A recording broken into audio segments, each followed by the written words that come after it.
Documentaries focus on real-life stories and events. Documentaries can be educational, informative, and have the ability to inspire by bringing audiences' attention to factual information. I'm Stephen Deere, your host, and today we're going to take a closer look at the history of documentary films, starting back in the late 1800s when the Lumiere brothers made documenting everyday life possible with their revolutionary invention, the cinematograph.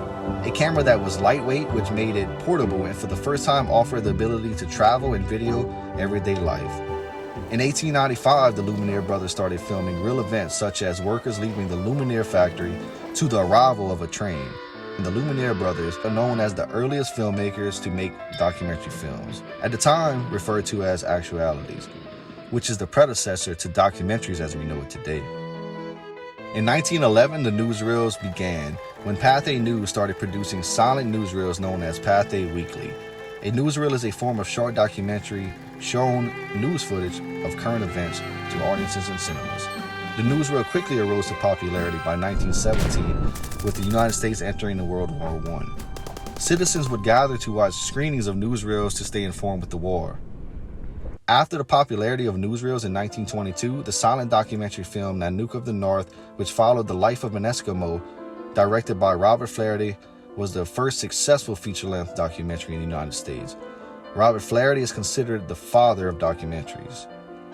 With World War II, propaganda documentary films started to become used in the war effort, with documentary filmmaker Leni Riefenstahl making Triumph of the Will, released in 1935, depicting German Chancellor and Nazi Party leader Adolf Hitler at the 1934 Nuremberg rally.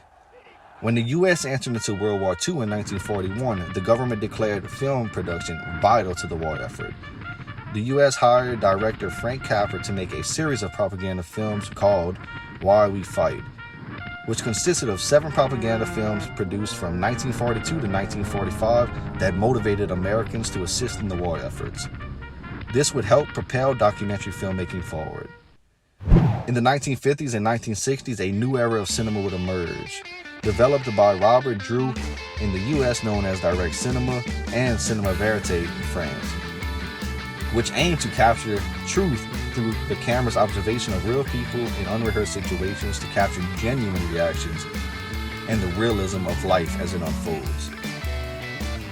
The filmmaking technique is known as fly on the wall. This was made possible by using newly developed lightweight handheld cameras with synchronized sound.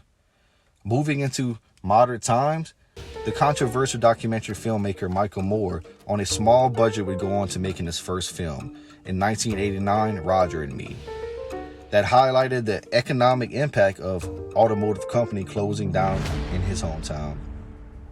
He would go on to make documentaries on low budgets that would reap major profits, such as 2002 Bowling for Columbine and 2004 Fahrenheit 9/11, coming in as the 2 most profitable documentaries of all time. This showed the studios that it was possible to make documentaries on low budgets and reap major profits. This helped push documentaries even further, leading us into the future of documentaries. Documentary filmmaking has come a long way, and it is here to stay.